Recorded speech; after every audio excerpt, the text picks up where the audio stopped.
他们喜欢涂鸦，他们喜欢自由，他们喜欢酗酒，他们喜欢破坏，他们就是亚夏的特色势力猎狗帮。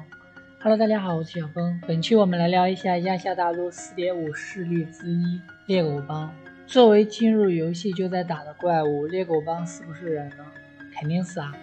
在手臂的任务里，我们得知猎狗帮其实是一些追求自由，在末日里顽强求生的团体。他们不想一辈子被困在避难所里，但他们的活动显然游离在法律之外，打劫路人，破坏营地，抢劫避难所，哪都有他们。如果用个好词来形容他们，那就是率真。在星岛有个比赛任务，虽然各种作弊，但他们还是输了。没想到猎狗帮坦然接受了失败，还给我们搞了个颁奖仪式。但这不意味着猎狗帮就是好的，这是一个自私的团体。他们的存在只是为了自己而活着，或者说为自由而活，但这种自由是不受限制的，这问题就很大了。猎狗帮你们可能只是觉得他哪里都有，但实际上作为亚夏 4.5 大势力之一，他的实力和规模远远超过你的认知。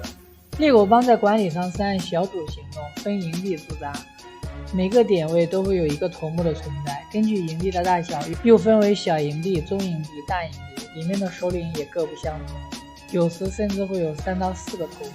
猎狗帮几乎分布在亚夏的各处，高山上、矿山上、海面上，还有遗迹里，但唯独沃兰没有。猜测是因为猎狗帮怕冷，或者是没资源可掠夺。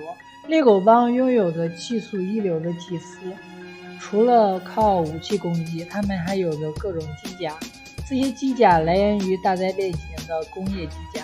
在机甲元素中，我们还能看到广告牌，还有一些标志的组成。尽管猎狗帮科技实力不错，但是抑制器还是靠抢的，这点其实我有些不理解。从1季的描述里，猎狗帮突袭了海加德的抑制器研究室，但他们能获得多少抑制器？怎么可能猎狗帮人手一个呢？所以这里有个猜测，猎狗帮在当时得到了一大批抑制液，然后通过特殊的办法进行了稀释，虽然效果大打折扣，但是不会成为异化人。而因为原能导致的变异是定向的，所以使用这种缺陷抑制器，让他们的外观进化保持了一致。同时有部分人也因为变异获得了力量，比如七武士。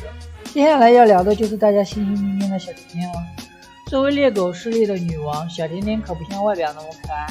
在手臂支线里，我们了解到目前全亚夏的猎狗帮都归女王所管，统领这么大的组织还欣欣向荣，也是极其不易的。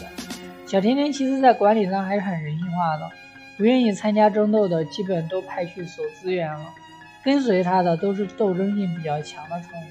目前主要活动在矿山一带，他们一想抢夺特效药，我怀疑猎狗帮也在培养变异士兵，但艾达之子不愿意提供技术或者有限提供，所以女王才会千方百计搞特效药。这里再提一下独轮哥，他是掠夺者的高层人物，应该是负责和小甜甜联络。独轮哥是单相思，心疼1秒钟吧。目前看掠夺者和猎狗帮之间关系还是不错的，但都比较忌惮艾达之子。掠夺者也比较悲催，这个势力因为特殊原因无法离开谜语岛，猜测这就是为什么和猎狗帮合作的原因。顺便说一下，小甜甜可是有2个，还有一个在遗迹里面，但是2姐妹的关系很难猜测，因为遗迹里我们是打开机关进去的，再考虑到她身边没有小兵，有可能她是被囚禁在遗迹里的，那么小甜甜的身世或许也不会那么简单。本期就到这啦，关注小峰，体验不一样的幻塔。